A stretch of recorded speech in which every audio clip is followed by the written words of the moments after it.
ku wérul du liggéey ba am lu muy jox njabootam. ku wérul du jaamu yàlla kon nit ki boo ko dimbalee ba mu wér di jaamu yàlla. defe naa di ci am tuyaaba.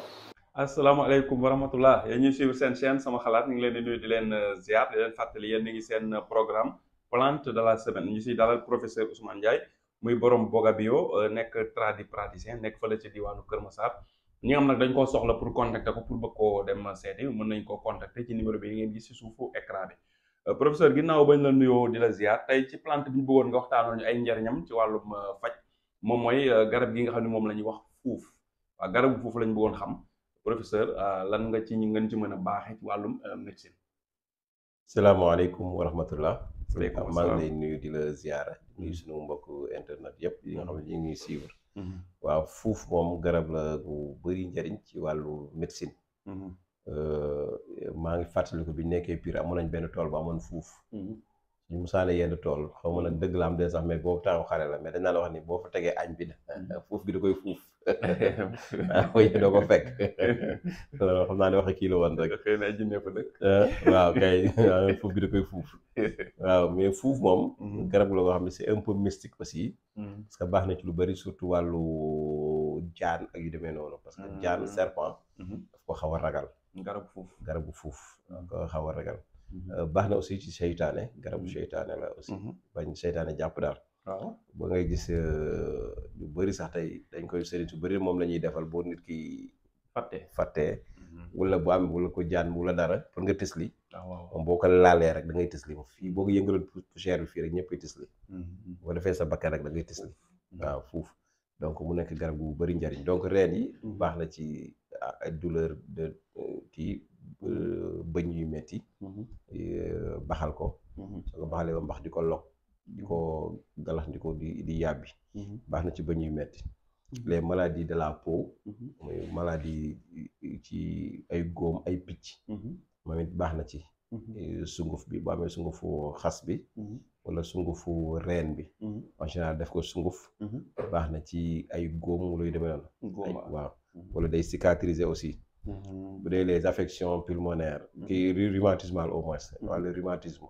mel ni ay arthrite polyarthrite ak yu demee noonu articulation yu métti ak yax yi yeeg sedd yeeg yooyu sedd bi di ñëw sax waaw kay mi ngi noonu muy arthrose ak lombalgie ginnaaw gi métti ak yooyu tamit boo amee reen bi di ko baxal di ko naan baax na ci aussi donc bu fekkee lu ñuy wax nerf sciatique aussi bu amee reen bi reenu fuuf moom it infusé ko wala nga baxal ko di ko naan def ko décoction di ko naan comme ni nga ko waxee woon antivenimeux la maanaam bu fekkee da nga am posen bu bari ko comme bu jaan maat ak yu demee noonu su koy naan aussi dangar yooyu mën nay wàcc donc des affections pulmonaires maanaam ci wàllu dënn ay sëqat ak yu demee noonu genre xeet yooyu nga xam ne ci dënn bi lay nekk daal moom it reenu fuuf baax na ci lool ki nga xamante ni tamit day am problème mu sommeil nelaw yi du normal amee reenu fuuf baxal ko di ko naan aussi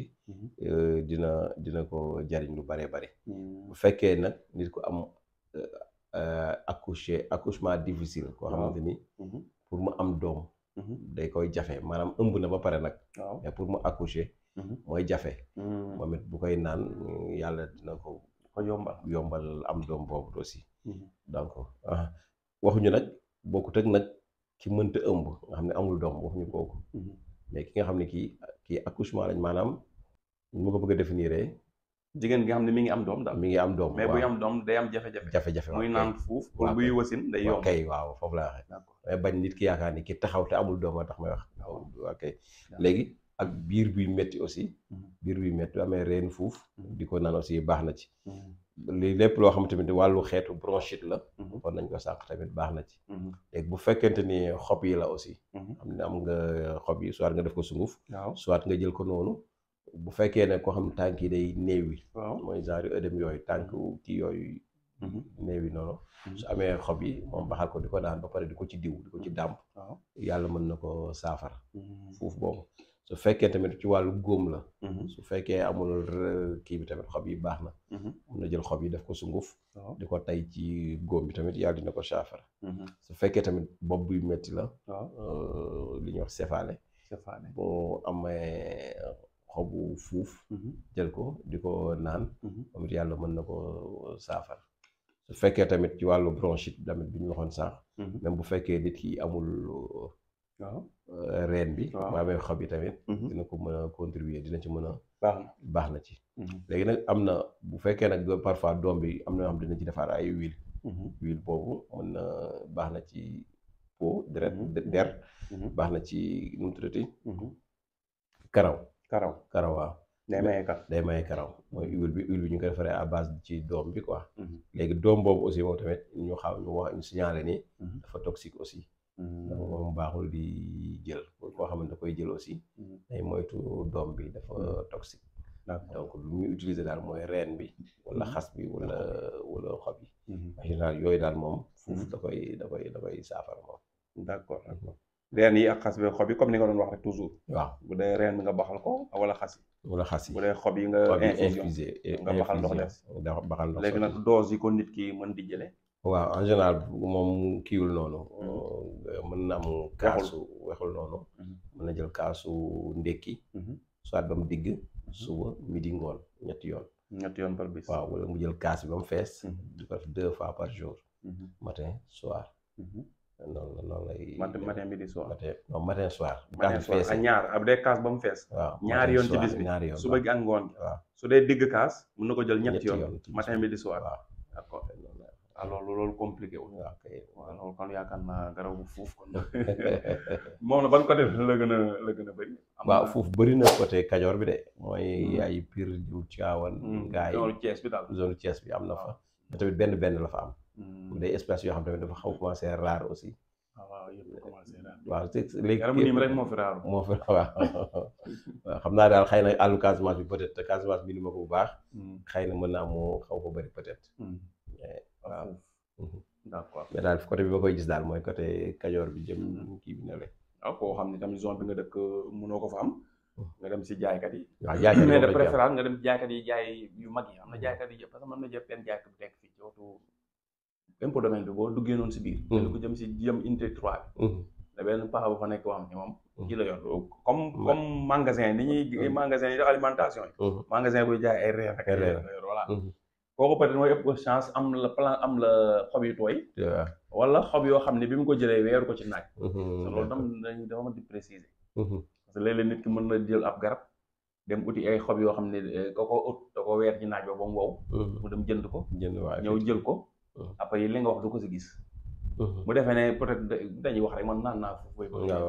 fekk na xob yi fuuf yom naan moo carton yi ci mbedd bi ñooy yam waaw su weer nañ ko ci naaj ba mu wow koŋ lépp la ci doon faj dem na waaw loolu tam xam naa woo ci mënee tam waaw c'est que en général sax noonu la demee Pape gis nga 90% ci jaaykatu garab yi su ñëwee sax am ñoo xam ci kaw mbaar ma lañ koy teg voilà dama koy gis ci kaw mbaar ma fa lañ koy teg ñetti fan wala semaine parfois sax moo moytuwul comme boobu ñu doo koy jël nga xam ne dañ ko fay sax fàtte wala ñu weer ko ci naaj wi chaque jour bu ñu xëyee ràccaat bu ñu xëyee ràccaat loolu nag principe activité dañ day maanaam tey boo ci waroon a faju weer mën nga ci faju ñetti weer wala sax wala sax doo gis dara parce que la ca nekkoon dem na yenn saa yi nga dem ci jaaykat boo xam tey bu lay jaay garab bi bu ko fëggee da ngay gis poussière waxuma sax poussière bi waaye kii yi ci biir nu mu tuddati affaire yu zone yooyu day dem ba gunóor yi dugg ci biir garab bi waa kay genre max ak yooyu nga xam boo tuggee yu zone yooyu si day wàcc moo war a kii def na fa 5 ans wala 3 ans boobu moytuwul comprendre boo ko jëndee yooyu bu dee sama classe gi nag comme seetaan na professeur Ousmane Ndiaye mu ne xob yi fuuf baax na da nga koy def bi ma dem ci jaaykat bi am ko xobu fuuf mu ne waaw si ñaata mu ne ma takk 300 wala 200 wala 500 ma jënd ñëw teg sama kër di baaxal di naan gisuma benn résultat ma ne ndax gars yi dañ maa jaaxal bu jógee li ñuy wax nii naan fekk na xob yi ma naan moo baaxul parfois yi nga naan baaxul parfois nga tase ku ñeme yàlla koo xam ne sax du la jaay yooyu li nga soxla leneen lay jaay man ça fait quelques mois am na benn auditeur bi ma woowoon di ma laaj benn garab ma wax ko mu dem jëndi ko bi ma ko jëndee ni ma ko utiliser ni ma ko dose bi ma ko wax mu def ko gisul résultat laa ne ko li nga jaay baaxul effectivement parce que xam naa ko parce que kii la doon jënd nu mu tudd poftan mais bi ma ko naanee deful benn réaction te xam nga waxoon naa ne ni poftan dafa toxique boo ko naanee da nga war a wàccu c'est forcé waaw bi ma ko naanee wàccuwul laa ne ko kon yokkal dose bi ba xam mu yokk dose bi wàccuwul ma ne ko non baaxul mais effectivement bi mu demee changé jëndaat ko feneen bi nga ko utiliser rek dafa am def réaction wane ba mu njëkk a jënd ma baaxul donc parfois noonu lay demee aussi da nga jënd loo xam ne li ñu lay wax du sax loolu waaw c'est vrai mën nga jaaykat bi amu ko waaw mais xam na ne xamoo si dara yaa ngi mën a yem waaw kay am ñu defoon bari na ci sa garab yi ñu bëri xàmmewuñ ko da ngay def rek ne ko ndax am nga nangam mu ne waa am na ñaata mën la 300 nga jox ma benn tàkk mu jox la nga dem mais exactement xob bi mënoo déterminer ndax garab gi loolu garab gi te da nga tombé koo xam ne ku sincère la rek waaw kay waaw c'est vrai foofu tamit jënd ma rek Pape ñu bëri yenn saa yi tamit dañ may sonal foofu yenn saa yi nit dem jënd benn nga wax benn garab mu dem jënd ko photo ko envoyé la pour nga confirmer wala yu demee noonu te am na yoo xam ne dañuy xaw a niroo mënoo ko confirmer wala yenn xob yoo xam bu dee ci photo mënoo koo xam waaw mais duñ comprendre c'est bu wooy waaw yenn garab yi waaw il faut nga tiim ko am na yoo xam ne sax foog nga ñam ko doo mën a xam ne bii la parce que am na garab yoo xam ne dañoo xaw a niroo donc yooyu yëpp da ci am garab yi niroo ay xob da ci niroo ay xob waaw donc parce que garab dafa doy waar quoi dafa doy waar yenn saa nga gis garab comme man surtout garabu hépatite bi ñu bëri client yu bëri daf may daal dama leen di expliquer ñu doo comprendre tey mën nga koo jaay mu nekk couleur bi suba nga jaay ko mu nekk beneen couleur fekk loolu ci garab ga fa muy sax la waaw ak di jaay xob yi waaw ak garab gi ni muy waaw parce que am na garab boo xam ne boobu sax reen yi laa jël mais parfois garab bi sax ci joor waaw xob yi kii rafet reen bi rafet set wecc ci waaw koy zone quoi nga jaay ko client beneen yoonee nga jaay ko boo xam ne reen bi soit mi ngi saxee ci ban ci xur am dafa ban mu ñuul mun la noonu bii nga ma joxoon fekk même garab gi la wala tey nga jëndee woon ko garab gi nga récolté ko woon ko waalo bii yoon nga amaat ko Saalum wala bii yoon nga amaat ko Casamance sol yi loolu waaw parfois tamit yooyu da ci moo tax faj dafa métti de pas dafa compliqué ku defee comprendre li ngay wax waaw pour mu mën a dimbandiku dama koy orienté ci ñam bi su demee marché waaw kay reñi ñam bi ñu teg leen jaay mu xool leen waaw kay waaw yëpp ñam bi la waaw mais couleur yi ni muy wuute mi ngi dépendre ci zone yi leen bàyyi noonu lay demee nag mais ñu am yoo xam duñ comprendre loolu parfois damay expliquer ba sonn non faj dafa métti loolu sew sew yu doy waar ci faj non dafa doy waar mais nag am na ñoo xam ne boo leen expliquer dinañ comprendre mais am ñoo xam ne ñoo yaakaar na ngaa jaawale wala nangam ak nangam waaw wala bii noo bii daa xonkoon te bii daa ñuul waaw wala bii daa weexoon te bii daa gerte rek gerte gi ñu bayee ñàmbur ak gerte gi ñu bayee Saalum boo leen tegee diamétralement opposé gerte la même gerte bi la rek mais Saalum comme seen suuf moo ëpp doole gerte gi wala gerte Casamance bi nga day ñuul waaw kay gis nga di foncé mais gerte bi ñu bayee ñàmbur ci nga ni muy la kii noonu rek lay demee set wecc tax dara ndeysaan loolu day na war de waaw mais nag waxtaan bi nii sa baax na non baax na ci ndax ko déglu nii dina comprendre kon xam naa professeur ñu bàyyi la nga tàggatoo comme li ñu indil ci fuuf moom yaakaar naa gars yi dégg nañ d'accord waaw li ñuy wax rek Pape fuuf moom garabu seytaane la mooy ñi nga xamante ni tisli da leen a të exemple ak mu ñëw tisli ñu am fuuf di ko dugal seen bakkan yi dañuy tisli parce que seytaane la xam nga nee nañ bëri ñuy wax ne seytaane bu la tëyee doo mën a tisli donc garab gu baax la donc bu ko defee nag ñu ngi koy recommander ñu bëri tamit maanaam daal liñ fi wax yëpp moom kenn mënta def lépp waaye benn part rek la moom moo bërki démb di ma sant di ma gërëm ni ma lépp maa ngi lay suivre lépp loo wax ne def naa ko waaye lu ma def rek gis naa ci résultat maa ngi koy nuyu dem passage yenn saa nit woo la ni la sama connexion bépp yaa koy jeexal wax ci connexion donc nag waaw non am internet am na ñoo xam ni maanaam macha allah dañoo yeewu du ñu seetaan lu ñàkk fee waaw ñoo xam nag yeewooguñu du ma ne sax dañoo dof wala mais yeewooguñu xëy na dinañ yeewu ji boo yeewoo sa connexion sa temps di nga ko da ngay utiliser di seetaan lu am njëriñ ci internet barki démb rek bari na lu am njëriñ barki démb rek laa wax sama njaboot nee naa leen bu tey exemple boo jëlee 1 heure de temps am na ñoo xam ne sax ëppale nañ ko mais da nga jël exemple rek nga jël 1 heure de temps nga perte ko ci TikTok wala nga jël 1 heure de temps nga perte ko ci YouTube di seetaan lu ñàkk a fayda ay kii dafa nangam kii nangam ñi ngi nangam ma ne ko chaque jour nga jël 1 heure de temps mois bi ñaata heure nga perte nga additionné ko année bi ñaata 30 heures par weer année bi ñaata nga perte boo moytuwul sax année bi di yow di nga perte 6 mois boo moytuwul yoo xam ne yaa ngi doon seetaan waaw li nga toog di ay fait divers yu ñàkk yoo xam ne amoo ci xam-xam maanaam gëstuwoo ci yeewuwoo ci jàngoo ci dara mu dul affaire problème yu jàmm léegi nag bu ko defee nag tubaab yi loolu la ñuy utiliser pour raw ñu ñun tënk suñu xel duñ mën a liggéey comprendre fekk nag tam kii téléphone yi gars yi mi ngi koy defar pour liggéey la woon comprendre man leen YouTube bi am na ñoo xam ne dañ ciy liggéey. TikTok bi am na ñoo xam ne dañ ciy liggéey. ba demee Europe wala France ñoom loolu lañ koy doyee. mais ñun moom xastanteeg ngàññanteeg saaganteeg moolu kii jàppal fii bàyyi. ak yëddu waaw bu njëkk ba nit ñi dañuy dem ci buntu nekk nit ñi bu ñuy wax ñuy tox ci buntu. waaw kay waaw léegi TikTok la ñuy yëddu. waaw kenn ko yaa ngi nga xam vie privée keneen. waaw kay lan lañ ci wax. diw li mu wala wax ko la dàq def ay révélation ci ay vie privée jàmbur. kooku la ñuy gën a suivre. waaw nit ñi dañoo bëgg yëddu dañoo bëgg di xam kumpa ak ñeneen ñi. ba mu ëpp te loolu baaxul. te fekk mënoon nañ cee développé. kenn ku ne am na sa looy nëbb loo xam ni mën nga cee concentré wu rek yow. effectivement waaw. kenn ku si ne am na looy nëbb loo xam ni yaa ko xam yow yàlla. jeex na te bëggoo ñetteel nit xam ko waaw. comprendre kon nga waroo bëgg tam ñeneen ñi seen i awra di wuññeeku di tamit voilà quand même démb daa ngay waxtaan ak Tafa sama jarwaat nekk fii ma ne ko journalisme ma ne ko liggéey bu garaaw ak garaaw la léegi ci Sénégal ma ne ko parce que nekkatoon liggéeyu maanaam wasaare information mais wuññi sutura la gën a nekk léegi wasaare information